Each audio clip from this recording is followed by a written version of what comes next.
Career कट्टा, युवकांच्या सर्वांगीण विकासासाठी. नमस्कार. महाराष्ट्र राज्य उच्च व तंत्र शिक्षण विभाग, महाराष्ट्र माहिती तंत्रज्ञान सहाय्यता केंद्र यांच्या संयुक्त विद्यमाने आयोजित करिअर कट्टा या उपक्रमाअंतर्गत अखंड 52 आठवड्यांच्या या संवाद शृंखलेमध्ये मी अनिशा सुरवसे आपल्या सगळ्यांचे मनपूर्वक स्वागत करते. या संवाद शृंखलेमध्ये सातत्याने आपल्याला मार्गदर्शन करण्यासाठी गेल्या 13 सत्रांपासून आपल्यासोबत संवाद साधत आहेत असे सर्वांचे प्रेरणास्थान आदरणीय राजीव नंदकर सर यांचेही मी या सत्रामध्ये मनपूर्वक स्वागत करते. त्याचबरोबर आजच्या सत्रासाठी उपस्थित MITSC चे अध्यक्ष माननीय यशवंत शितोळे सर यांचेही मी मनपूर्वक स्वागत करते आणि उपस्थित सर्व प्राचार्य, समन्वयक आणि विद्यार्थी या सगळ्यांचे मनपूर्वक स्वागत करते. ट्रान्सफर युअरसेल्फ या संकल्पनेतून प्रेरित आजच्या सत्राचा विषय संवाद कौशल्य. संवाद म्हणजे केवळ बोलणे नव्हे तर आपले विचार योग्य पद्धतीने मांडणे, समोरच्यांचे म्हणणे समजून घेणे आणि योग्य शब्दांचा वापर करणे आणि प्रभावीपणे आपले विचार पोहोचवणे होय. चला तर मग आजच्या या संवाद कौशल्याला अधिक प्रभावी बनवण्याच्या दिशेने एक महत्वाचं पाऊल टाकत आजच्या प्रेरणादायी सत्राची आपण सुरुवात करूया. मी आदरणीय राजीव नंदकर सरांना अशी विनंती करते की त्यांनी आम्हा सर्व विद्यार्थ्यांना मार्गदर्शन करावे. Sir please. नमस्कार सर्वांना, शुभ संध्या. आजच्या या करिअर कट्ट्याच्या 52 आठवड्याच्या सिरीजमध्ये आज आपण सर्व एक नवा विषय घेऊन तुमच्या समोर आलेलो आहोत आणि सर्वांचं या नव्या सत्रासाठी, 14व्या सत्रासाठी मी मनपूर्वक असं शुभेच्छा देतो आणि तुमच्या सर्वांचं उपस्थित युवक आणि विद्यार्थी यांचं मनापासून आभार मानतो. मला असं वाटतं की गेले अनेक आठवड्यांपासून आपण ट्रान्सफॉर्म युअरसेल्फ या सिरीजमध्ये आपल्याशी बोलत आहोत. वेगवेगळ्या विषयाला आपण टच करत आहोत. त्याचबरोबर मला सांगायला आवडेल की नुसतं वन वे कम्युनिकेशन न ठेवता 2 वे कम्युनिकेशन ठेवण्याचा आपण प्रयत्न करत आहोत, जेणेकरून विद्यार्थी मित्रांचे, युवा मित्रांचे जे काही प्रश्न आहेत, ज्या काही त्यांच्या क्वेरीज आहेत किंवा त्यांच्या ज्या क्युरिओसिटीज आहेत, या सर्वांना आन्सर करण्याचं काम आपण मागील 14 आठवड्यापासून करत आलेलो आहोत. आणि मला आनंद आहे की मुलं सुद्धा खूप भरभरून प्रश्न विचारतायत आणि त्यांच्या मनातलं शंका समाधान करून घ्यायचा प्रयत्न करत आहेत. आपण सातत्याने अनेक विषयावर प्रकाश टाकण्याचा प्रयत्न केलेला आहे आणि त्याच अनुषंगाने हे 14वं पुष्प गुंफत असताना आज आपण संवाद कौशल्य हा विषय घेऊन तुमच्या समोर आलेलो आहोत. आपल्या सर्वांना माहिती आहे की माणसाने जी काही प्रगती केली किंवा माणूस हा इतर प्राण्यांपेक्षा खूप पुढे निघून गेला, याच्यामध्ये संवाद कौशल्य किंवा संवाद याने खूप महत्वाची अशी भूमिका बजावलेली आहे. आणि त्याच्यामुळे अगदी मानवाचा उगम झाल्यापासून अगदी 3 लाख वर्षापासून किंवा त्याच्या अगोदर पासूनही ह्या संवादाने मानवी जीवनामध्ये मोलाची भर टाकलेली आहे. आणि त्याच्यामुळे दैनंदिन जीवनामध्ये सुद्धा आपल्याला जर विकास करायचा असेल, आपल्याला प्रगती साधायची असेल, तर तुमच्याकडे कम्युनिकेशन स्किल्स किंवा आपण ज्याला संवाद कौशल्य म्हणतो ते किती प्रमाणात आहे, ते कसं आहे, याला आताच्या या सोशल मीडियाच्या जगामध्ये अत्यंत महत्व प्राप्त झालेलं आहे. आणि त्यामुळे स्पर्धा परीक्षेचा विद्यार्थी असो किंवा ज्याला इतर क्षेत्रामध्ये आपलं नाणं जे आहे ते खणखण वाजून बघायचे असा विद्यार्थी असो, या सर्वांनाच कम्युनिकेशन स्किल्स किंवा संवाद कौशल्य शिकणं आणि त्याच्यावर काम करणं ही एक अनिवार्य अशी बाब झालेली आहे. मात्र बऱ्याच वेळा आपल्याला असं वाटतं की आपण जो काही संवाद साधतोय तोच संवाद की जो आपल्याला उपजत मिळालेला आहे किंवा आपण ज्या सामाजिक परिघात राहतो त्या परिघात तो विकसित झालेला आहे, तो संवाद चांगला आहे, व्यवस्थित आहे, सूत्रबद्ध आहे असं आपल्याला वाटत असतं. मात्र बदलत्या युगामध्ये, स्पर्धेच्या युगामध्ये आपलं संवाद कौशल्य हे उजवं असणं, आउटस्टँडिंग असणं हे अत्यंत महत्वाचं झालेलं आहे. त्याच्यामुळे तुमच्याकडे ज्ञान आहे, तुमच्याकडे स्किल्स आहेत, तुमच्याकडे ॲटिट्यूड आहे, तुमच्याकडे एक्सपिरियन्स आहे, सर्व बाबी आहे. परंतु तुमच्याकडे जर संवाद कौशल्य नसेल तर तुम्ही कदाचित अपयशी होऊ शकता. आज स्पर्धा परीक्षा असो किंवा खाजगी कंपनीतली नोकरी असो, आपण पाहतोय की मुलाखतीला अनन्यसाधारण महत्व आहे. आणि त्यामुळे मुलाखतीची जी तयारी आहे ती संवाद कौशल्याच्या शिवाय अपूर्ण आहे. आणि त्यामुळे संवाद कौशल्य ही काय एका दिवसात शिकण्याची बाब नाही, तर त्याच्यासाठी सातत्याने सरासरी 3 ते 5 वर्ष काम करावं लागतं. तेव्हा आपण संवाद कौशल्य चांगल्या प्रकारे विकसित करू शकतो.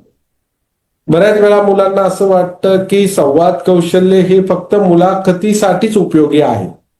पण मित्रांनो, आपण दैनंदिन जीवनामध्ये अनेक लोकांच्या संपर्कात येत असतो. अगदी आपल्या सकाळी जागे झाल्यापासून आपले आई वडील असतील, भाऊ बहीण असतील, यांच्याशी आपला प्रथम संवाद सुरू होतो.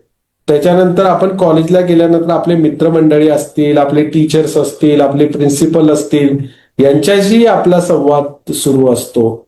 त्याचबरोबर आपल्या शेजारी राहणारे जे काही लोक आहेत त्यांच्याशी सुद्धा आपला संवाद चालू असतो.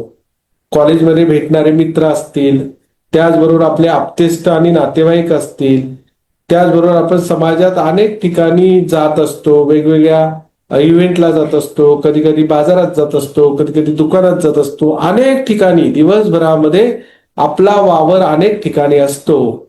आणि मग ह्या ठिकाणी आपला संवाद इतरांशी कसा होतोय याला अनन्यसाधारण महत्व प्राप्त होतं. जेवढा तुमचा संवाद चांगला तेवढं लोक तुम्हाला जास्त सहकार्य करणार. तुम्हाला जास्त सहकार्य झालं तर तुमचा विकास आणि प्रगती होणार. आणि त्यामुळे संवाद कौशल्य हा विषय अजिबात निग्लेक्ट करण्यासारखा नाही. तर मला असं वाटतं की रोज आपलं संवाद कौशल्य कसं वाढेल याच्यावर विद्यार्थ्यांनी आणि युवकांनी अगदी जाणीवपूर्वक काम करणं अपेक्षित आहे.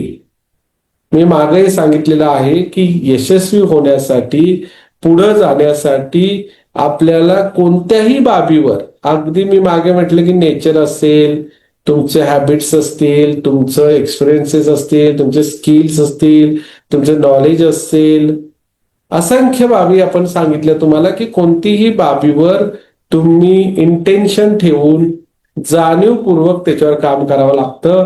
आणि त्याच्यामुळे इंट्रोडक्टरी पार्टमध्ये मला तुम्हाला सांगायला आवडेल की विद्यार्थी मित्रांनी, युवा मित्रांनी संवाद कौशल्य चांगल्या प्रकारे विकसित केले पाहिजे.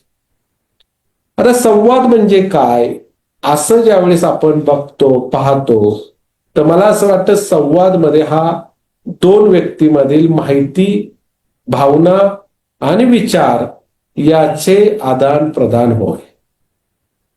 संवाद म्हणजे 2 व्यक्तीमधील माहिती, भावना आणि विचार यांचं आदान प्रदान होय. आणि त्याच्यामुळं भावना, विचार, माहितीचं आदान प्रदान तुमचं सकाळी उठल्यापासून संध्याकाळपर्यंत कशा प्रकारे होतंय याला तुमच्या आयुष्यामध्ये खूप महत्व आहे. जर तुम्ही सकाळी उठल्यानंतर जर तुमचा संवाद जर तुमच्या कुटुंबियांशी जर चांगला झाला नाही, सकाळीच तुमची, आपल्या मराठीत सांगायचं तर खरखर झाली, किंवा सकाळीच तुमच्या भावाबरोबर तुमचा वाद झाला, तर पूर्ण दिवस तुमचा खराब होतो. तुम्ही कॉलेजमध्ये जात असताना बसमध्ये जाताय आणि बसमध्ये जर तुमच्या शेजारी बसलेल्या व्यक्तीशी जर तुमचा परत संवाद नीट नाही झाला, त्याच्यामुळे काही वाद तयार झाले, तरी तुमचा दिवस खराब होतो. तुम्ही स्कूलमध्ये म्हणजे कॉलेजमध्ये गेल्यानंतर तिथेही तुमच्या मित्रांशी पटलं नाही, तिथेही तुमचं टीचर बरोबर काही विषयावर वाद झाले, तर तो सुद्धा दिवस खराब जातो. त्याच्यानंतर कोणत्या तरी रिलेटिव्हचा फोन आला, नातेवाईकांचा फोन आला, आप्तेष्टांचा फोन आला, आणि तिथे सुद्धा आपला जर संवाद चांगला झाला नाही तर तो सुद्धा दिवस खराब जातो. एकंदर संवाद जर तुमचा चांगला नसेल तर तुमच्यापासून माणसं दूर दूर होत जातात, आणि जेवढी माणसं दूर दूर होत जातात तेवढं तेवढं त्यांचं सहकार्य तुमच्याशी थांबतं, आणि सहकारातून किंवा सहकारपेक्षा सहकार्यातून जी समृद्धी येते आयुष्यामध्ये तिला आपण पारखे होतो. याच्या मागे एकमेव कारण आहे की आपल्याला इतरांशी संवाद साधता न येणं, आणि त्यामुळे संवाद साधता येणं किंवा संवाद कौशल्य आपल्याकडे असणं ही आजच्या या धावपळीच्या आणि सोशल मीडियाच्या युगामधली सर्वात महत्वाची अशी बाब आहे. आता जर आपण संवादाचे जर प्रकार बघितले तर संवादाच्या प्रकारामध्ये 2 प्रकार अत्यंत महत्वाचे आहेत, आणि बऱ्याच वेळा आपल्याला नक्की संवाद साधण्याचे किंवा कम्युनिकेशनचे 2 प्रकार आहेत हेच माहीत नसतं. त्याच्यामध्ये सर्वात पहिला प्रकार आहे व्हर्बल कम्युनिकेशन, आणि दुसरा प्रकार आहे नॉन व्हर्बल कम्युनिकेशन. मौखिक संभाषण, अमौखिक संभाषण असं आपण त्याला म्हणू शकतो. व्हर्बल कम्युनिकेशन मध्ये आपण दैनंदिन जीवनामध्ये इतरांशी जे बोलून किंवा आवाजाच्या माध्यमातून जो संवाद साधतो त्याला आपण मौखिक व्हर्बल कम्युनिकेशन असं म्हणू शकतो. त्याचबरोबर आपण लिखित स्वरूपात सुद्धा जो संवाद साधतो किंवा आता मी तुमच्याशी डिजिटल माध्यमातून जो संवाद साधतोय हा सुद्धा व्हर्बल कम्युनिकेशन मध्ये येतो. दुसरा जो संवादाचा प्रकार असतो तो अमौखिक संभाषण किंवा ज्याला नॉन व्हर्बल कम्युनिकेशन असं आपण म्हणतो. नॉन व्हर्बल कम्युनिकेशन मध्ये बऱ्याच वेळा हातवारे दाखवून किंवा आपण ज्याला म्हणतो फेशियल एक्सप्रेशन दाखवून किंवा आय मुवमेंट, त्याचबरोबर आपले जे काही ज्याला आपण म्हणतो पोझिशन आहे बसण्याची, उभे राहण्याची, त्याच्यातून सुद्धा आपण कम्युनिकेशन साधत असतो. एखाद्या मित्राने जर चांगल्या प्रकारे यश मिळवलं तर त्याला फक्त बोलून अभिनंदन असं म्हणून कम्युनिकेशन जर आपण साधलं तर ते मौखिक कम्युनिकेशन मध्ये येतं. पण ज्या वेळेस आपण त्याला शेक हँड करतो किंवा हस्तांदोलन करतो किंवा त्याच्या पाठीवर थाप मारतो त्यावेळेस ते अमौखिक कम्युनिकेशन मध्ये येतं. आणि एकंदर या सोशल मीडियाच्या जगामध्ये, या धावपळीच्या जगामध्ये आपल्या सर्वांचंच अमौखिक कम्युनिकेशन हे कमालीचं कमी झालेलं आहे. आपण आता फक्त व्हॉट्सअपवरचे टेक्स्ट मेसेज किंवा फोनवरचं बोलणं याच्या पुरतच मर्यादित आपलं कम्युनिकेशन आपण केलेलं आहे, आणि त्याच्यामुळे परस्परातले जे स्नेहबंध आहेत किंवा परस्परांमधला जो जिव्हाळा आहे तो अत्यंत कमी झालेला आहे. याचं सर्वात महत्वाचं कारण कोणतं असेल तर अमौखिक कम्युनिकेशनची असणारी कमतरता, नॉन व्हर्बल कम्युनिकेशनची असलेली कमतरता.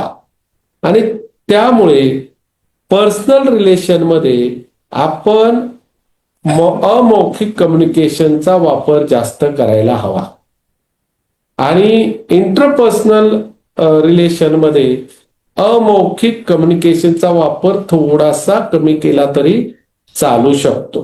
आता पर्सनल रिलेशन आणि इंटरपर्सनल रिलेशन याच्यामध्ये जर सांगायला गेलं तर पर्सनल रिलेशन मध्ये आपले कुटुंबीय असतील, आपले नातेवाईक जवळचे असतील, आणि काही आपले मित्र सुद्धा असतील जवळचे, यांचा सर्व पर्सनल रिलेशन मध्ये समावेश आपण करू शकतो.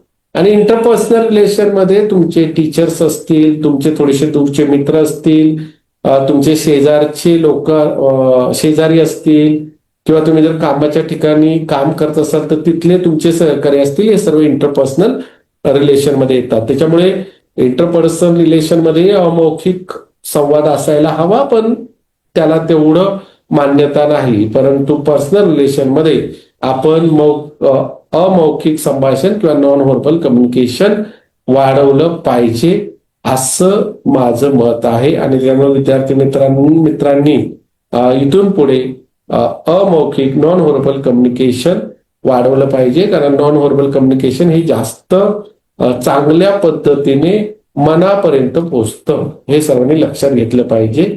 आणि व्हर्बल कम्युनिकेशनच्या बाबतीत बोलायचं झालं तर त्याच्यावर आपण बरंच काम करणं गरजेचं आहे. आता तसं पाहिलं तर रिटन कम्युनिकेशन जे आहे, written communication is one of the part of verbal communication. Written communication आहे, याच्यामध्ये आपण टेक्स्ट मेसेज करतो, that is also written communication. आपण ईमेल करतो, ते सुद्धा आपलं रिटन कम्युनिकेशन मध्ये आहे. आणि त्यामुळे रिटन कम्युनिकेशनला सुद्धा महत्व आहे की आपण इतरांशी जे रिटन कम्युनिकेशनच्या द्वारे संभाषण करतो ते सुद्धा आपलं नीटनेटकं आहे का, व्यवस्थित आहे का. ओके, समजा उदाहरणार्थ तुम्हाला कोणी कॉंग्रॅच्युलेशन केल्यानंतर तुम्ही फक्त थँक्स म्हणता की थँक्यू व्हेरी मच असं म्हणता, लिहिता, याला सुद्धा तितकंच महत्व आहे. थोडस थँक्स नुसता हा शब्द जर आपण वापरला तर it looks like a little, ज्याला आपण म्हणतो ना ड्राय. पण जर तोच शब्द thank you very much brother, thank you very much sister, thank you very much friend असा जर आपण चॅटबॉक्स मध्ये वापरला तर it will create a good sense. आणि त्यामुळे विद्यार्थी मित्रांनी आपण इतरांशी जेव्हा टेक्स्ट मेसेजवर, व्हॉट्सअपवर, फेसबुकवर कम्युनिकेशन करतोय तर त्यावेळेस सुद्धा आपलं कम्युनिकेशन प्रभावी असायला हवं. त्याच्यामध्ये ग्रामॅटिकली मिस्टेक नको, या बऱ्याच गोष्टी आपण बघितल्या पाहिजेत. आणि ईमेलच्या बाबतीत सुद्धा आपण जेव्हा प्रोफेशनल ईमेल करतो त्यावेळेस सुद्धा आपण रिटन कम्युनिकेशन हे चांगल्या प्रकारे करायला हवं. आता आपण कम्युनिकेशनच्या सर्वात मुख्य भागाकडे आता येत आहोत की ज्याला आपण म्हणतो की ज्याला आपण व्हर्बल कम्युनिकेशन मधलं सर्वात महत्वाचं कम्युनिकेशन म्हणतो की ज्याला आपण म्हणतो भाषेद्वारे साधलं जाणारं कम्युनिकेशन, किंवा ज्याला आपण असं म्हणू शकतो की दोन व्यक्तीमधला प्रत्यक्ष बोलून होणारा संवाद.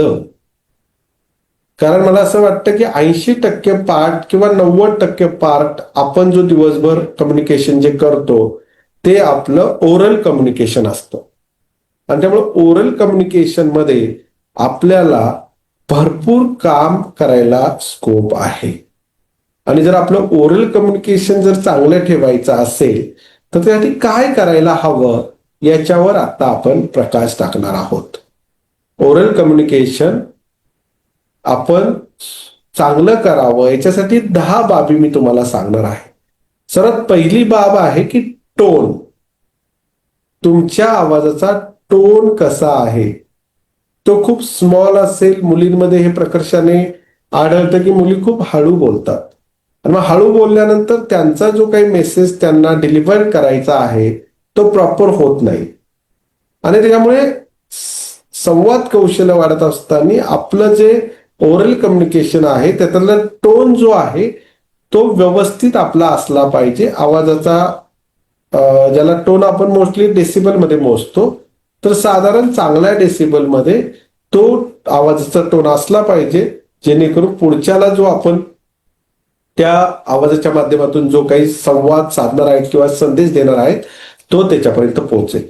दुसरा जो आहे संवादाचा पेस. पेस म्हणजे काय की संवादाचा स्पीड. बऱ्याच वेळा आपल्याला असे आपल्या आजूबाजूला काही लोक भेटतात की ते पहिला शब्द संपण्याच्या आत दुसरा शब्द उच्चारतात, खूप स्पीडनी बोलतात. आणि मग स्पीडनी बोलल्यामुळं पहिलाच शब्द, समजा मी नागपूरला फिरायला जाणार आहे, आता हा शब्द आहे तर बऱ्याच वेळा मी नागपूरला फिरायला जाणार आहे असं बोलण्याऐवजी मी नागपूर फिरायला जाणार आहे असं बोललं जातं. आणि त्यामुळं स्पीड जर असेल तर ते सुद्धा नीट पुढच्याला समजत नाही. त्यामुळं आपल्या संवादाचा जे स्पेस आहे तो पण आपण व्यवस्थित ठेवला पाहिजे. एक शब्द संपल्यानंतरच मग दुसऱ्या शब्दाचा उच्चार केला पाहिजे. पॉज घेणं, तिसरा जो महत्वाचा संवादातला विषय आहे, पॉज घेणं. एक वाक्य संपल्यानंतर दुसरं वाक्य जेव्हा आपण सुरू करतो तेव्हा तिथे फुल स्टॉप असतो. परंतु आजच्या जमान्यामध्ये बऱ्याच वेळा आपण पॉजच घेत नाही. एक वाक्य संपलं, मी नागपूरला फिरायला जाणार आहे, तिथे मी ताडोबाला जाणार आहे, ताडोबावरनं आल्यानंतर मी रामटेकला जाणार आहे आणि मग तिथे आम्ही असं असं बघणार. असं हे जर असं स्पीडली ठेवलं तर नक्की वाक्य कुठं सुरू होतंय कुठं संपतंय हे ऐकणाऱ्याला कळत नाही. आणि त्यामुळं आपल्या संवादामध्ये आपण पॉज कुठे घ्यायचा याच्यावर सुद्धा आपण काम केलं पाहिजे. त्याच्यानंतर दुसरा जो एक चौथा मुद्दा येतो, फिलर वर्ड्स. फिलर वर्ड्स म्हणजे कसं की बोलताना हा किंवा मग असं डोक्याला हात देणं किंवा असं करणं. तर हे जर सारखे जर फिलर वर्ड्स काही ठराविक 10-20 शब्द उच्चारल्यानंतर एखादा फिलर वर्ड आला तर चालू शकतो. परंतु बोलत असताना प्रत्येक 5 शब्दानंतर 4 शब्दानंतर जर फिलर वर्ड येत असतील तर ते सुद्धा कम्युनिकेशन व्यवस्थित होणार नाही. तुम्ही मुलाखतीला गेलेले आहात आणि तुम्हाला प्रश्न विचारला तिथे पॅनलनी की तुम्हाला भारतातल्या सध्या कोणकोणत्या समस्या महत्वाच्या वाटतात आणि तुम्ही म्हटलं की वाढती लोकसंख्या ही एक महत्वाची समस्या आहे. त्याच्यानंतर मग असं आपण थांबलो किंवा मला आठवत नाही असं केलं तर मग हे फिलर वर्ड जर आपण जास्त वापरायला लागलो तर आपलं कम्युनिकेशन मार खाणार आहे. त्यानंतर 5वा जो महत्वाचा मुद्दा आहे, व्हॉइस मॉड्युलेशन. आवाजातले चढ उतार. बऱ्याच वेळा आपण काय करतो की एखाद्याशी संवाद साधत असताना एकाच लाईन मध्ये बोलतो, एकाच मॉड्युलेशन मध्ये बोलतो. परंतु मित्रांनो, अगदी तुम्ही कोणता संवाद साधताय, तुम्ही काही इन्स्ट्रक्शन देत असाल तर त्यावेळेस तुमचा संवाद वेगळा पाहिजे. तुम्ही जर इच्छा प्रकट करत असाल तर वेगळा संवाद पाहिजे. तुम्ही जर त्यांच्याकडून काहीतरी मागणी करत असाल, समजा तुम्हाला पेन मागायचा आहे, बरोबर आहे, तर पेन मागायचा असेल तर आपण पोलाइटली मागितला पाहिजे आणि त्याचं आवाजाचं मॉड्युलेशन कमी पाहिजे. बऱ्याच वेळा मग हे कोणत्या वाक्याला कोणता व्हॉइस मॉड्युलेशन द्यावा याचं सुद्धा नॉलेज आपल्याला नसतं आणि अगदी सर्वच वाक्य आपण एकाच फ्रिक्वेन्सीवर बोलतो, त्याच्यामुळे सुद्धा तुमच्या संवादामध्ये अडथळे येतात. पुढचा जे विषय आहे, क्लॅरिटी. तुम्हाला जे बोलायचंय ते तुम्ही क्लिअर बोललं पाहिजे. नाहीतर बऱ्याच वेळा इतकं म्हणजे 10-12 शब्द एकत्र करून आपण एखादं वाक्य बोलतो आणि त्याच्यामुळे परत पुढच्याला ते समजत नाही की तुम्हाला नक्की काय हवंय, तुम्ही नक्की काय विचारताय. आणि त्यामुळे संवादामध्ये क्लॅरिटी तेवढी महत्वाची आहे. त्यानंतर आत्मविश्वास हा सुद्धा महत्वाचा आहे. बोलताना जर तुमच्यामध्ये आत्मविश्वास असेल तर पुढच्याचा त्याच्यावर विश्वास बसणार आहे. आणि जर तुमच्यामध्ये बोलण्यामध्ये जर आत्मविश्वास नसेल, there is a lack of confidence, definitely the communication gap will be there. आणि त्यामुळं कॉन्फिडेंटली आपण बोललं पाहिजे. अगदी म्हणजे ज्याला आपण म्हणतो ना, खांदे ताठ ठेवून आवाजाचं व्यवस्थित टोन, पेस, मॉड्युलेशन, क्लॅरिटी सर्व ठेवून आपण आत्मविश्वासपूर्ण बोललं पाहिजे. त्याच्यानंतर प्रोनाउन्सिएशन सुद्धा आपलं चांगलं पाहिजे. बऱ्याच वेळा बरेच शब्द आपण चुकीच्या पद्धतीने बोलतो. अगदी मराठीत बोलताना सुद्धा प्रोनाउन्सिएशन मध्ये आपल्याला प्रॉब्लेम फेस करावे लागतात. त्याच्यामुळे तुम्हाला एखादा शब्द जर व्यवस्थित प्रोनाऊन्स करता येत नसेल तर नक्की तो शब्द कसा बोलला जातो याचं सुद्धा ज्ञान तुमच्याकडे असायला हवं. बऱ्याच वेळा फक्त आपण इंग्लिश शब्दांचं प्रोनाउन्सिएशन शिकतो, पण मराठी शब्दांचं सुद्धा प्रोनाउन्सिएशन आपण शिकायला हवं. त्याच्यानंतर बोलताना ट्रस्ट वर्दीनेस सुद्धा महत्वाचा आहे. म्हणजे जेव्हा आपण पुढच्याशी बोलतो त्यावेळेस त्या शब्दांमध्ये विश्वास असणं गरजेचं आहे. जर विश्वास नसेल तर लोक तुम्हाला ऐकतात, पण मनातल्या मनात म्हणतात की हा फेक मारतोय, फेक बोलतोय. तर त्यामुळे तो ट्रस्टवर्दीनेस तुमच्यामध्ये असायला पाहिजे. आणि सर्वात 10वा जो महत्वाचा विषय आहे तो सर्वात महत्वाचा आहे की एम्पॅथी आपल्यामध्ये असायला हवी. एम्पॅथी जर आपल्यामध्ये असेल, पुढच्या व्यक्तीला असं वाटलं पाहिजे की हा अगदी मी त्याच्या जागेवर आहे असं समजून माझ्याशी बोलतोय, तर तो संवाद अधिक चांगल्या प्रकारे होऊ शकतो. मला वाटतं की ह्या जर 10 बाबींवर तुम्ही काम केलं तर चांगल्या प्रकारे तुमचं संवाद होऊ शकतो. त्यानंतर अजून काही इफेक्टिव्ह कम्युनिकेशन कसं आपण साधू शकतो याच्यावर सुद्धा काही गोष्टी मी सांगण्याचा प्रयत्न करणार आहे. त्यामध्ये सर्वात महत्वाचं की तुम्ही 4 मित्र जेव्हा उभे असता किंवा 4 मैत्रिणी जेव्हा उभ्या असतात त्यावेळेस तुम्ही पॉश्चर कसं आहे तुमचं ते सुद्धा महत्वाचं आहे कम्युनिकेशन करताना. कारण बऱ्याच वेळा आपल्याला एका पायावर उभं राहून बोलण्याची सवय असते, कुठेतरी खांब असेल तर त्याला टेकून बोलायची सवय असते.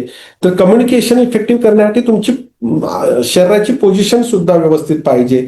आपले जे खांदे आहेत ते खांद्यांची सुद्धा पोझिशन जर अशी पडलेली असेल तर साहजिकच तुमचा कम्युनिकेशन मधून तुम्हाला जे काही डिलिव्हर करायचंय तो योग्य प्रकारे डिलिव्हर होत नाही. हँड गेस्चर सुद्धा बऱ्याच लोकांना, मुलींना असं हात न हलवता बोलायची सवय असते, परंतु चांगलं कम्युनिकेशन करायचं असेल तर मला वाटतं हँड गेस्चर जे आहेत ना ते पण ऑटोमॅटिकली थोडेसे हलले पाहिजेत हात. जर तुमचे हात जर व्यवस्थित हालत असतील तर तुम्हाला जे काही सांगायचंय ना ते चांगल्या प्रकारे दुसऱ्यापर्यंत पोहोचू शकतं. पण तुम्ही जर हातच हलवले नाहीत आणि नुसतं उभे राहिलेत आणि हात असे घट्ट पकडलेत किंवा मुलाखतीला गेल्यात आणि गुडघ्यावर हात घट्ट पकडलेत तर पुढच्याला तुम्हाला जे बोलायचे ते व्यवस्थित जाणार नाही. त्यानंतर फिंगर गेस्चर सुद्धा असतात, म्हणजे बोट दाखवणं, बोट करणं, हे सुद्धा तेवढ्या पुरतं वापरलं पाहिजे. नंतर बोलताना तुमचं फेसवर स्माईल पाहिजे. There should be a smile on your face.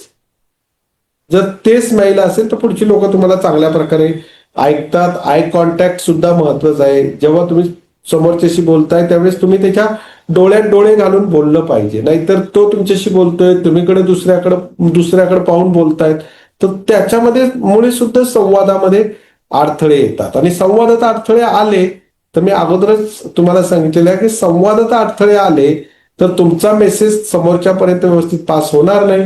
समोरच्यापर्यंत व्यवस्थित मेसेज पास झाला नाही तर त्याला तुम्ही काय सांगताय ते कळणार नाही, आणि त्याला जर तुम्ही काय सांगताय कळणार नाही तर तो तुम्हाला हेल्प किंवा मदत किंवा गायडन्स किंवा काय व्हॉटएव्हर जे असेल ते करणार नाही. आणि त्याच्यामुळे आय कॉन्टॅक्ट महत्वाचा आहे.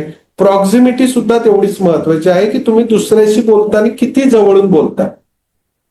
बऱ्याच वेळा काही लोकांना एकदम जवळ येऊन बोलायची सवय असते, काही लोकांना खूप अंतरावरनं बोलायची सवय असते. मला असं वाटतं की जेव्हा आपण कम्युनिकेशन साधतो तेव्हा ठराविक डिस्टन्स घेऊन की बाबा आपला जो टोन आहे, आपल्या टोनचा जो मॉड्युलेशन आहे तो त्याच्यापर्यंत जातोय की नाही हे पण आपण बघितलं पाहिजे. त्याचबरोबर अजून मला काही गोष्टी सांगायला आवडतील की हेल्दी कम्युनिकेशन आपण मित्रांशी किंवा सर्वांशीच कसं केलं पाहिजे त्याच्या काही टिप्स मी तुम्हाला देणार आहे, ज्याला आपण परिपक्व संवाद म्हणू किंवा त्याला हेल्दी कम्युनिकेशन म्हणू. त्याच्यामध्ये सर्वात महत्वाचं पाहिजे की ओपन माइंडेड पाहिजे आपण. बऱ्याच वेळा लोक अशी असतात ना की मैं जो करता हूं वो मैं बोलता नहीं और मैं जो बोलता हूं वो मैं करता नहीं, अशी लोक तुम्हाला पदोपदी सापडतील.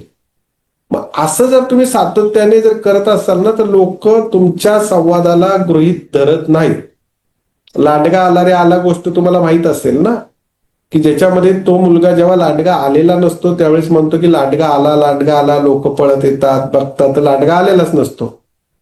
परत दुसऱ्यांदा असं होतं की लांडगा आला, परत लोक त्याच्या मदतीला येतात, लांडगा आलेलाच नसतो. तिसऱ्यांदा जेव्हा तो खरंच लांडगा येतो, लांडगा आला म्हणतो, त्यावेळेस लोक नसतात तिथे, कारण लोकांना वाटतं हा फॉल्टी पर्सन आहे, फेक पर्सन आहे. आणि आपणही जर असं चुकीचं बोलत असू ना संवादामध्ये तर मग आपल्यालाही लोक गृहीत धरतात. म्हणून you should be a open minded while you are speaking with others. दुसरं जे आहे की टू वे पाहिजे. काही लोकांना अशी सवय असते ना की ओनली वन वे कम्युनिकेशन, म्हणजे मीच बोलणार, तुम्ही फक्त ऐकायचं. काही लोक 80% स्वतः बोलतात आणि 20% दुसऱ्याला बोलायला चान्स देतात. But communication should be a two way process. त्यामुळे तुम्ही साधारण 60%, 55%, 70% जर विषय तुम्हाला समजून सांगायचा असेल तर 70%, तर 30% त्याचा रिस्पॉन्स, समोरच्याचा रिस्पॉन्स सुद्धा घेतला पाहिजे. You should be a feedback oriented. म्हणजे तुम्ही काहीतरी बोलताय ना, तर ते बोलणं झाल्यानंतर त्याला विचारलं पाहिजे ना की अरे मी काय बोलतोय किंवा मी काय बोलते हे तुला समजतंय ना. पण आपण विचारत नाही त्याला, आपण सांगत राहतो. त्यामुळे feedback oriented communication is very important for healthy communication. त्याच्यानंतर smiling faces already I have told to you. नंतर स्तुती करायला शिकली पाहिजे. प्रेज ज्याला आपण म्हणतो, की जेव्हा तुम्ही बोलताय ना तर तुम्ही म्हटलं म्हणजे हा रे खूप छान करतो तू काम, खूप छान, तुझं अभिनंदन, असं सुद्धा आपल्या बोलता आलं पाहिजे. आजच्या जमान्यामध्ये म्हणजे दुसऱ्याची स्तुती करायची म्हटली ना संवादामध्ये किंवा कम्युनिकेशन मध्ये, तर आजच्या मुलांना खूप जीवावर येतं. आणि त्यामुळं स्तुती सुद्धा आपण केली पाहिजे. जसं मी मगाशी म्हटलो की पुढच्या विषयी समानुभूती किंवा सहानुभूती सुद्धा आपण बोलताना दाखवायचा प्रयत्न केला पाहिजे. तुमचे एक्सप्रेशन जे आहेत, फेशियल एक्सप्रेशन जे आहेत ते व्यवस्थित पाहिजेत. आणि तुम्ही जे बोलताय ना ते ऑनेस्टली बोलताय असं सुद्धा पुढच्याला वाटलं पाहिजे. बऱ्याच वेळा आपल्याला असं वाटतं की हो मी जे बोलतोय ना ते पुढच्याला कळतंय, पण जर तुम्ही बोलताना जर प्रामाणिक नसाल ना तर ते फक्त एका कानाने ऐकणार, दुसऱ्या कानाने सोडून देणार. आणि त्याच्यामुळे तुम्ही ऑनेस्ट पाहिजे, तुम्ही रिस्पॉन्सिव्ह वाटले पाहिजे बोलताना, जबाबदारीने बोललं पाहिजे आणि तुमच्या बोलण्यामध्ये रिदम सुद्धा पाहिजे. त्यामुळं not only you speak clearly but you should listen carefully, हे सुद्धा तेवढं महत्वाचं आहे. जे काय आपल्याला बोलायचंय, ज्याला आपण ऑर्गनायझेशन ऑफ थॉट्स म्हणतो, तर आपल्याला जे काही विचार मांडायचे आहे ना ते व्यवस्थित सुटसुटीत आपण मांडायला शिकलं पाहिजे. नाहीतर बऱ्याच वेळा लोक कम्युनिकेट करतात ना, त्यांनाच माहित नसतं की मी काय बोलतोय. म्हणजे थॉट्स मनामध्ये वेगळे असतात आणि बोलताना वेगळे असतात. तोच कन्फ्युजन असतो की नक्की माझ्या मनामध्ये थॉट्स काय आहेत आणि व्हॉट आय एम टॉकिंग. त्यामुळं थॉट्स जे आहेत ते ऑर्गनाइज असायला पाहिजे. समोरच्यांकडे फुल अटेन्शन पाहिजे तुमचं. आणि स्ट्रक्चर्ड स्टेटमेंट आपण बोललं पाहिजे. Structured statement. उगाच आपल्याला गॉसिपिंग करायची, वेग स्टेटमेंट करायची, अशी खूप घाण सवय असते.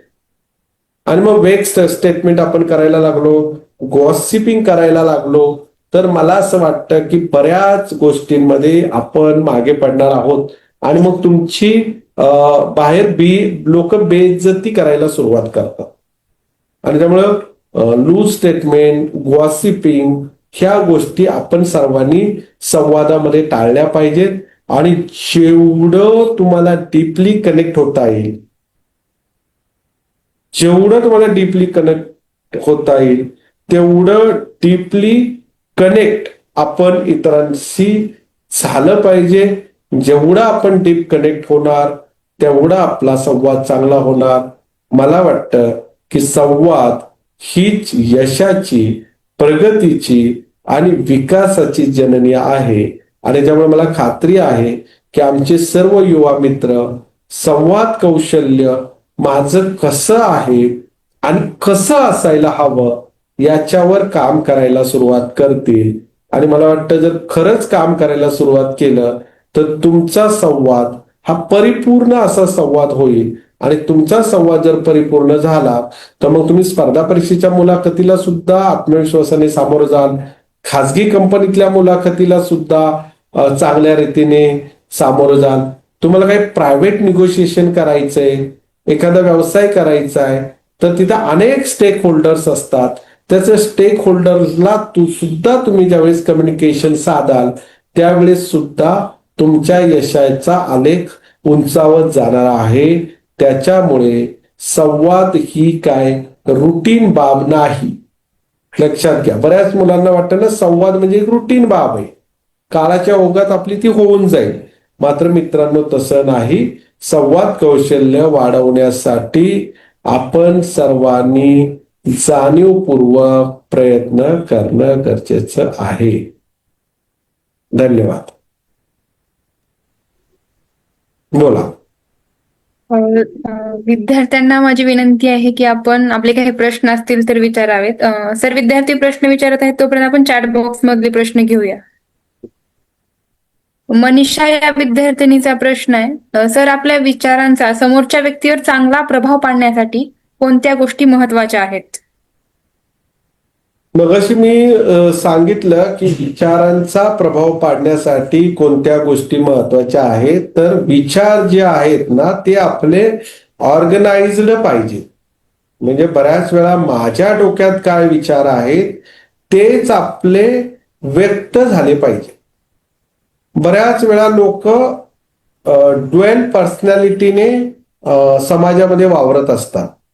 म्हणजे त्यांच्या विचारात एक असतं, बोलताना दुसरं असतं. उदाहरणार्थ एखादी मुलगी चांगला ड्रेस घालून आलेली आहे, तर त्यांच्या विचारामध्ये त्यांना खूप राग आलेला असतो, त्यांना खूप वाईट वाटत असतं की ही खूपच छान ड्रेस घालून आलेली आहे. ओके, परंतु बोलताना ते काय म्हणतात, अरे वा खूप छान ड्रेस घातलाय. इथे काय मिसिंग आहे की तुमच्या विचारात जे आहे ना ते बोलण्यात नाहीये. असं जर आपण करत गेलो ना तर मग सातत्याने बोलणं आणि विचार करणं याच्यात गॅप तयार होतो. आणि असा जर आपण स्वतःला डेव्हलप करत असू की विचारात एक आणि बोलण्यात एक, तर मग तुमची प्रगती विकास त्याच वेळेस थांबलेला आहे असं मला वाटतं. आणि त्यामुळं विचार जे आहेत ते ऑर्गनाइज ठेवा. जे आपल्या मनात आहे तेच बोला. आपल्याला वाटत असेल की ते बोलल्याने पुढच्याला वाईट वाटेल तर बोलू नका, पण चुकीचं बोलू नका, खोटं बोलू नका. नेक्स्ट.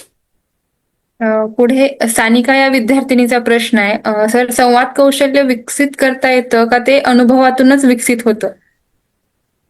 आजचं लेक्चर त्याच्यासाठीच आहे की संवाद कौशल्य हे अनुभवातून विकसित होतं, परंतु त्याचा स्पीड अत्यंत कमी राहतो. असं समजा की तुम्ही अनुभवातून तुमचे संवाद कौशल्य वाढवत आहात, तर तुमचा स्पीड साधारण 20 km/h राहणार आहे असं समजा. पण ज्या वेळेस तुम्ही या स्पर्धेच्या युगामध्ये तुम्हाला पुढे जायचंय, लवकर फास्टली पुढे जायचंय, तर तुम्हाला संवाद कौशल्य हे शिकावेच लागणार आहे, त्याच्यावर काम करावं लागणार आहे. उदाहरणार्थ तुम्ही आता एखादा स्टार्टअप सुरू करताय आणि स्टार्टअप सुरू करण्यासाठी तुम्हाला 20 लाख रुपयाचं लोन हवं आहे. आणि अशा वेळेस जर तुम्हाला लोन हवं असेल तर तुम्हाला बँकेच्या मॅनेजर सोबत बोलावं लागणार आहे. पण जर तुम्ही तिच्याशी बोलायला गेला, तुम्हाला व्यवस्थित त्याला कन्व्हिन्स करता आलं नाही, प्रोजेक्ट व्यवस्थित समजून देता आलं नाही, तुम्ही तिथं बोलताना अडखळले, तर तो ब्रँच मॅनेजर तुम्हाला लोन देणार नाही आणि तुमचा स्टार्टअप सुरू होऊ शकणार नाही. आणि त्याच्यामुळे मला असं वाटतं की संवाद कौशल्य ही जाणीवपूर्वक वाढवण्याची बाब आहे. याच्यावर सर्व मित्रमंडळींनी विचार करावा. ते अनुभवातून कदाचित ग्रो होतील, पण त्याचा स्पीड स्लो राहणार. नेक्स्ट. पुढे प्रिया या विद्यार्थिनीचा प्रश्न आहे, सर, युपीएससी इंटरव्ह्यू साठी कॉन्फिडेंटली कसं स्वतःला तयार करावं आणि जे क्वेश्चन आपल्याला येत नाहीत तर ती सिच्युएशन कशा पद्धतीनं हँडल करायची? मला असं वाटतं की युपीएससीची जी काही मुलाखत आहे किंवा एमपीएससीची जी मुलाखत आहे त्याच्यासाठी जी तयारी करायची आहे ना ती आजपासून तुमची सुरू झालेली आहे. तुम्ही जर म्हणत असाल की युपीएससी किंवा एमपीएससीच्या मुलाखतीची तयारी आम्ही मुलाखतीला पात्र झाल्यानंतर करू, तर मग तुम्हाला मुलाखतीमध्ये कमी मार्क येणार. त्याच्यामुळे मुलाखतीची तयारी आज जे काही नंतर सरांनी ज्या तुम्हाला बाबी सांगितलेल्या आहेत त्या बाबींवर आजपासून काम सुरू करायचं आहे. आणि ज्यावेळेस तुम्हाला मुलाखतीला जेव्हा बोलवलं जातं त्यावेळेस तुमचं नॉलेज तपासण्यासाठी तिथं बोलवलं जात नाही. महाराष्ट्राची राजधानी कोणती आहे? आपल्याला सर्वांना माहिती आहे की महाराष्ट्राची राजधानी मुंबई आहे. दिस इज नॉलेज बेस्ड क्वेश्चन. त्यांना अपेक्षित नाही की तुम्हाला महाराष्ट्राची राजधानी मुंबई आहे हे माहीत असणं नसणं हा त्यांचा पाठ नाही. त्यांना हे तुमच्याकडून जाणून घ्यायला आवडेल की मुंबईमध्ये सध्या महाराष्ट्राची राजधानी मुंबई येथे सध्या कोणत्या समस्या भेडसावत आहेत याच्यामध्ये त्यांना जास्त इंटरेस्ट आहे. आणि त्यामुळे कोणताही प्रश्न ज्याला आपण क्लोज एंडेड क्वेश्चन म्हणतो रिसर्च भाषेमध्ये, तो जेव्हा विचारला जातो आणि तुम्हाला त्याचं उत्तर येत नसेल तरी काही हरकत नाही. तुम्ही असं सांगू शकता की सर मला आता नीटचं आठवत नाही किंवा मी हे वाचलेलं नाही आणि पुढे जायचं आहे. त्यामुळे खूप तुम्हाला काही क्वेश्चन आले नाही तरी काही प्रॉब्लेम नाही. पण जर असं विचारलं की मुंबईमध्ये कोणत्या समस्या आहेत किंवा महाराष्ट्रामध्ये कोणत्या समस्या आहेत किंवा युवांच्या कोणत्या समस्या आहेत आणि मग तुम्हाला जर सांगता येत नसेल तर मग तुम्हाला मार्क्स कमी येणार. म्हणजे याचाच अर्थ आहे की तुम्हाला नीट कम्युनिकेशन साधता आलं ना. नेक्स्ट. पुढे प्रिया यांनीच असं विचारलंय त्याच प्रश्नाला धरून की सर इंटरव्ह्यू मध्ये हँड मुवमेंट ला परमिशन नसते तर मग अशा सिच्युएशन मध्ये कसं बसायचं? हँड मुवमेंटला जी परमिशन नसते असं कुठेही लिहिलेलं नाही आणि असं कुठेही सांगितलं सुद्धा जात नाही. हँड मुवमेंट ज्या आहेत त्या फक्त जास्त करायच्या नसतात असं आपण सांगतो, कारण तिथे आपण सबऑर्डिनेटच्या भूमिकेत असतो. आपण तिथे परीक्षार्थीच्या भूमिकेमध्ये असतो आणि आपल्या समोरचे बसलेले अत्यंत सिनियर मोस्ट अधिकारी असतात की ज्यांनी प्रशासनामध्ये खूप मोठा त्यांचा अनुभव आहे. पण हातवारेच करायचे नाहीत आणि गुडघ्याला घट्ट हात पकडून ठेवायचे आणि बोलायचं असं यात अपेक्षित नाही. तर तुम्ही हातवारे करू शकता. फक्त हातवारे जे आहेत ते आपली जी चेस्ट आहे, छाती आहे, तिच्या खाली म्हणजे छातीच्या वरती हात शक्यतो इथपर्यंत येता कामा नये. जिथे माझा हात दिसतोय तुम्हाला तिथे येता कामा नये. तर हात इतके अगदी ज्याला आपण म्हणतो ना की थोडीशी हाताची मुवमेंट तुम्ही करू शकता. की मुंबईमध्ये सध्या क्राउडिंग पॉप्युलेशन आहे. मुंबईमध्ये सध्या ट्रॅव्हलिंगचे इश्यूज आहेत. आता इथे माझे थोडेसे हात हालत आहेत पण माझे हात आहेत हे माझ्या चेस्टच्या खाली आहेत, खालच्या बाजूला आहेत. तर एवढी मुवमेंट जी आहे ज्याला आपण हँड गेस्चर म्हणतो तेवढं अपेक्षित आहे, परंतु मोठ्याने हातवारे करायचे नसतं. नेक्स्ट. पुढे प्रांजल या विद्यार्थिनीचा प्रश्न आहे, सर ऐकून घेणं महत्वाचं आहे की बोलणं? विषय काय आहे हे अगदी त्याच्यावर ठरतं की बोलणं महत्वाचं आहे की ऐकून घेणं महत्वाचं आहे. आता समजा हे लेक्चर आहे तर अशा लेक्चरमध्ये जेव्हा आपण संवाद इतरांशी साधतोय, मला विषय दिलेला आहे, मी इथं वक्तेच्या भूमिकेत आहे, तुम्ही सर्व श्रोतेच्या भूमिकेत आहेत, तर अशा वेळेस साहजिकच मी 90% बोलणार आहे, 10% तुम्ही बोलणार आहात. पण ज्यावेळेस आपण अर्धा तास संपल्यानंतर डिस्कशनच्या मोडमध्ये येतो त्यावेळेस मी तुमचं 40% ऐकतो किंवा 30% ऐकतो आणि 60% बोलतो. परंतु अजून आपण जर इन्फॉर्मल बसलो तर कदाचित मी 30% 40% बोलल आणि तुम्ही 60% बोलणार आहोत. परंतु माझं असं म्हणत आहे की कॉन्टेक्स्ट काय आहे तिथं, तर तो महत्वाचा आहे, त्याच्यावर आपला संवाद ठरतो. पण माझं असं मत आहे का साधारण जर इन्फॉर्मल कम्युनिकेशन असेल तर 50-50% बोललं पाहिजे. पुढे सीमा पवार या विद्यार्थिनीचा प्रश्न आहे, सर आपण जर शांततेमध्ये संवाद करत असू आणि समोरची व्यक्ती आपलं म्हणणं ऐकून घेण्याच्या तयारीत नसेल तर मग अशा वेळी काय केलं पाहिजे?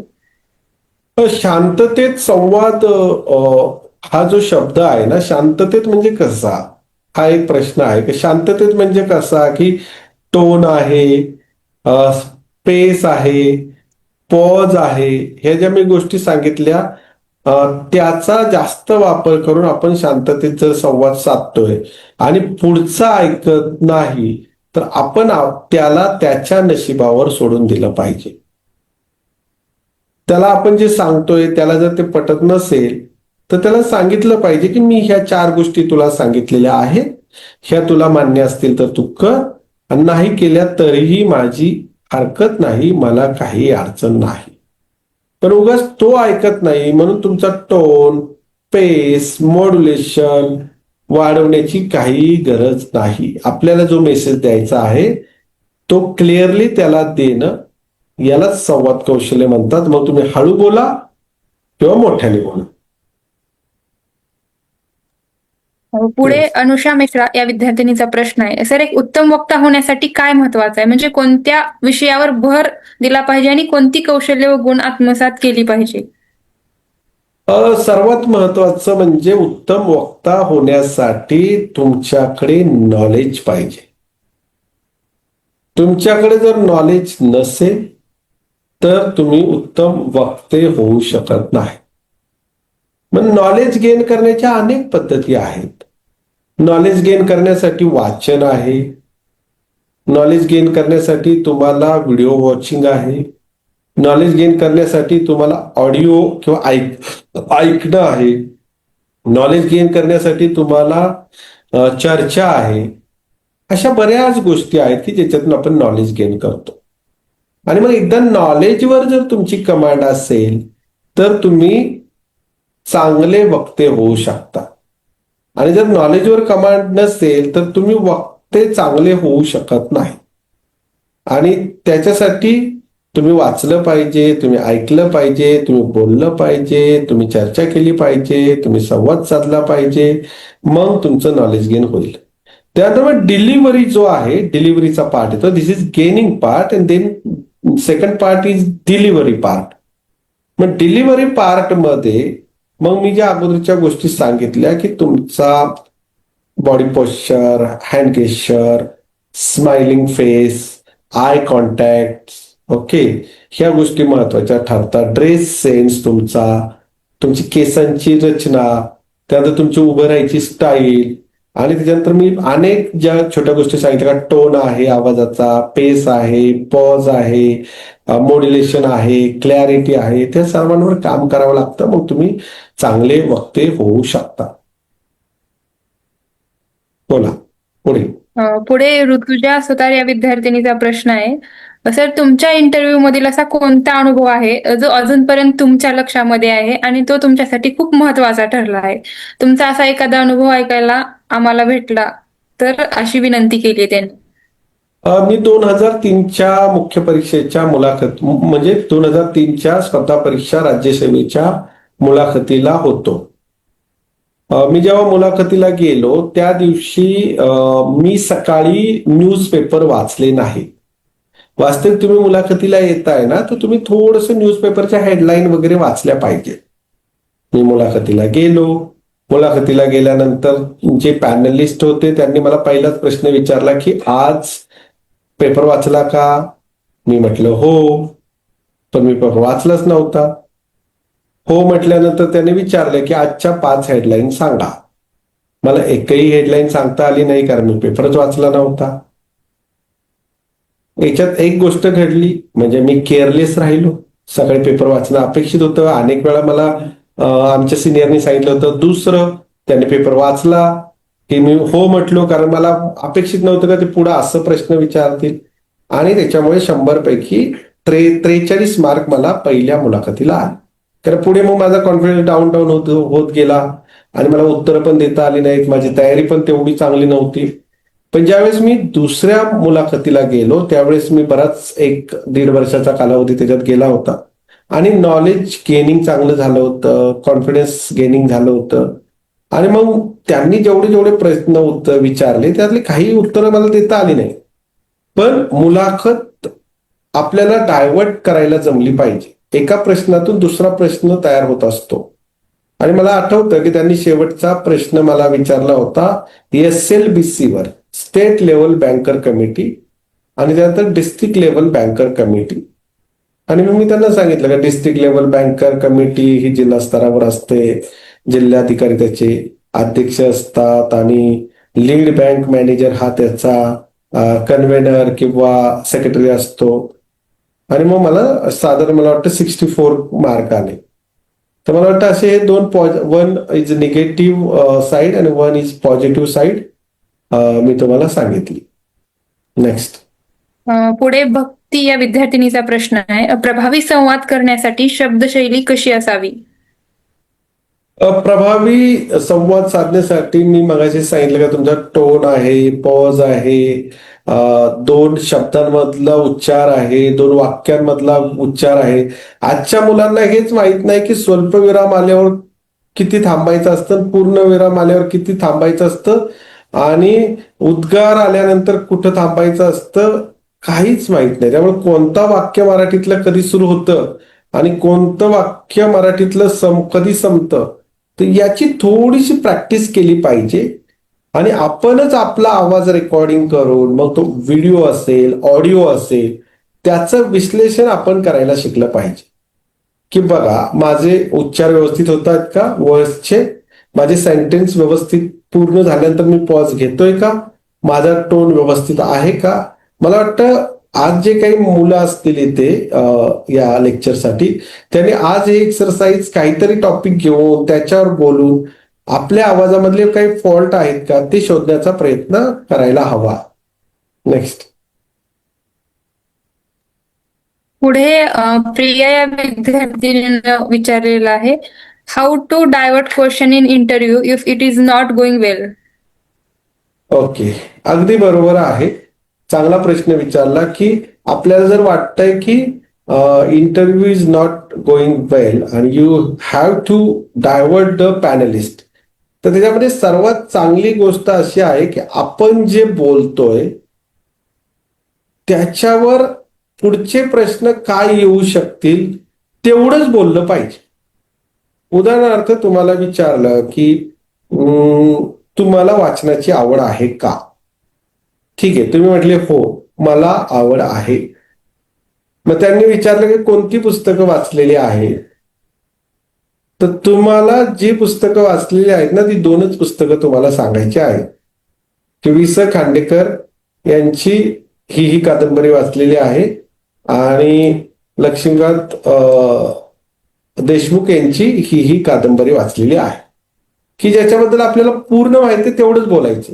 उगाच 5 कादंबऱ्यांची भली मोठी यादी नावं वाचून दाखवायची, सांगायची, म्हणजे याच्यामध्ये तुम्ही जी कादंबरी नीट वाचलेली नसती ना तिच्यावरच पुढचा प्रश्न येतो आणि मग तुम्ही स्टॉप होता. त्याच्यामुळे उत्तर देत असताना मुलाखतीमध्ये आपण जे उत्तर देतोय ते कन्साइज पाहिजे, पॉइंटशीर पाहिजे. मी नेहमी सांगतो की सरासरी बुलेट पॉइंट मध्ये उत्तर देता आली पाहिजेत आणि 3 किंवा 5 बुलेटमध्ये उत्तर देता आली पाहिजे. उदाहरणार्थ मी मला सांगितलं की बाबा परत रिपीट करतो की मुंबईमध्ये काय समस्या आहेत.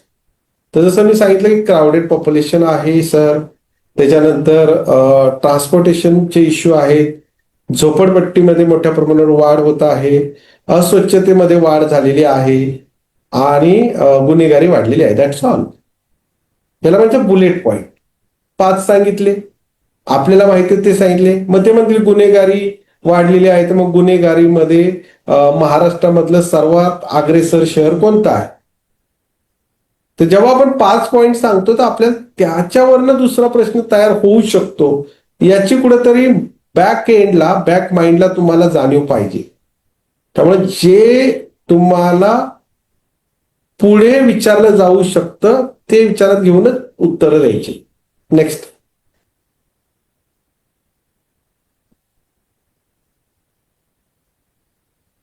आवाज गेला अनिशा, आवाज गेला होता तुझा, रिपीट कर. हा बोल, आवाज गेला होता. ऋतुजा या विद्यार्थिनीचा प्रश्न आहे, इंटरव्ह्यू मध्ये कोणत्या चुका टाळल्या पाहिजे किंवा काय गोष्टी सांगितल्या नाही पाहिजेत? जे तुम्हाला माहित नाही ते सर्वप्रथम टाळायचं आहे. दुसरी गोष्ट अशी आहे की नॅचरल बनण्याचा प्रयत्न करायचा आहे. बऱ्याच वेळा काय होतं की आपल्या गावाकडची रुरल बॅकग्राऊंड असलेली मुलं मुलाखतीला जातात आणि मग ते एकदम पुणेरी शुद्ध भाषा बोलण्याचा प्रयत्न करतात आणि मग शुद्ध भाषा बोलण्याच्या प्रयत्नामध्ये त्यांना जे येतंय ना तेच विसरून जातात. आणि त्याच्यामुळे मला असं वाटतं की बी नॅचरल. तुम्हाला ठीक आहे, तुम्हाला शुद्ध पुणेरी बोलायची, शुद्ध मराठी बोलायची, तर you should start from today itself. आजपासूनच सुरू करा ना. पण मग काय करतात मुलं, डायरेक्ट मुलाखतीला गेल्यावर मग ती भाषा शुद्ध करायचं, प्रोनाउन्सिएशन चांगलं करायचा प्रयत्न करतात आणि मग अडखळतात. त्याच्यामुळे मुलाखतीसाठी बी अ नॅचरल कॅन्डिडेट, हा तुम्हाला संदेश आहे. नेक्स्ट. तर विद्यार्थ्यांचे प्रश्न चॅट बॉक्स मध्ये संपलेले आहेत. आपल्याकडे अजून 1-2 मिनिट आहेत. जर कोणाला काही प्रश्न असतील तर तुम्ही हँड रेज करून विचारू शकता. किंवा डायरेक्ट विचारू शकता. विचारा, काय असेल प्रश्न कुणाकडे तर विचारावं.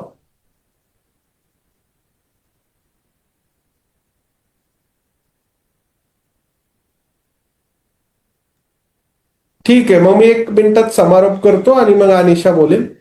सर, सोनेकर या विद्यार्थ्याने एक आता जस्ट प्रश्न टाकलेला आहे चैट बॉक्स में. बोला बोला.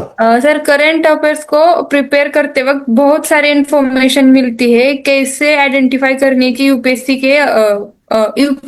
के हिसाब से कुठली म्हणजे यूपीएससी साठी कुठली आणि एमपीएससी साठी कुठली इम्पॉर्टंट असं त्यांचं काहीतरी म्हणणं आहे. नाही, मी मागील 14 लेक्चर पासून सांगत आलेलो आहे आणि मी सातत्याने मुलांना सांगत असतो की तुम्ही असं तुमचं जे काही ज्ञान आहे त्याला असं वेगवेगळ्या कप्प्यात बसवत असाल तर दॅट इज युअर फॉल्ट. कोणतीच इन्फॉर्मेशन किंवा कोणतीच माहिती ही युपीएससी साठी वेगळी, एमपीएससी साठी वेगळी आणि तलाठ्यासाठी वेगळी किंवा टीचरसाठी वेगळी असं अजिबात कंपार्टमेंट करायचे नाही. अगदी मी स्पर्धा परीक्षेचा अभ्यास करताना बऱ्याच वेळा असं सांगतो की anything under the sun is your portion or it is your syllabus of examination. आणि त्यामुळे असं कंपार्टमेंट करायचं नाही. जी काही जनरल इन्फॉर्मेशन आहे that should be collected in your notebook, okay, and that will be your knowledge or information. Next. Sir, आता प्रश्न संपलेले. ठीक आहे, तर मला वाटतं की याच्यातून आपण आज टेक अवे हा घेऊन जायचा आहे की communication skills is a evolution. बरोबर आहे, ती एक उत्क्रांती आहे, ती काही क्रांती नाहीये. आणि त्याच्यामुळे कम्युनिकेशन स्किल जे आहेत ते वाढवण्यासाठी आपल्या स्वतःवर तुम्ही सातत्याने मेहनत घ्यायला सुरू करा. आज तुम्ही कम्युनिकेशन स्किल्सवर मेहनत घ्यायला सुरू केली तर मला वाटतं की पुढील 1 ते 3 वर्षामध्ये you will get a good result. And don't do or improve the communication skills only for competitive examination. मला असं वाटतं की in your daily life, daily routine and for personal and interpersonal relationship, it is most important that you should have a good communication skills. Thank you. खूप खूप धन्यवाद sir. आजच्या 52 आठवड्याच्या या अखंड संवाद श्रृंखलेमधील 14व्या सत्राचा विषय म्हणजे संवाद कौशल्य. आणि या सत्रामध्ये आदरणीय राजू नंदकर सरांनी आपल्याला प्रभावी संवाद कशा पद्धतीनं केला पाहिजे या संदर्भामध्ये आपले विचार स्पष्टपणे कसे मांडायचे, समोरच्याचं म्हणणं कशा पद्धतीनं समजून घ्यायचं आणि दैनंदिन जीवनामधील छोट्या मोठ्या गोष्टीमध्ये बदल करून आपण कशा प्रकारे आपल्यामध्ये अत्यंत उपयुक्त आणि प्रभावी संवाद कौशल्य आत्मसात करू शकतो याबद्दलची सविस्तर असं मार्गदर्शन सरांनी आम्हाला केलं. त्याबद्दल मी आदरणीय राजू नंदकर सरांचे करिअर कट्ट्याच्या वतीनं आणि शेसेनमध्ये उपस्थित सर्व विद्यार्थ्यांच्या वतीनं मनपूर्वक आभार मानते. त्याचबरोबर आजच्या या सत्रासाठी उपस्थित सर्व प्राचार्य, समन्वयक, विद्यार्थी या सगळ्यांचेही मी मनपूर्वक आभार मानते. आणि आजच्या सत्रामधून जे काही आपल्याला संवाद कौशल्याचं ज्ञान भेटलेलं आहे ते आपण आपल्या दैनंदिन जीवनामध्ये प्रत्यक्षात आणूया आणि ट्रान्सफर युअर सेल्फ या संकल्पनेच्या दिशेनं स्वतःमध्ये एक सकारात्मक परिवर्तन घडवून पुढे एक पाऊल टाकण्याचा प्रयत्न करूया. याच विचारावर आज आपण इथं थांबतोय. पुढे भेटूया पुढच्या सत्रामध्ये. धन्यवाद. Thank you sir. Thank you very much. Career आणि शिक्षणाच्या अचूक माहितीसाठी आजच करिअर कट्टा चॅनलला सबस्क्राईब करा आणि करिअरच्या प्रवासात अपडेट रहा.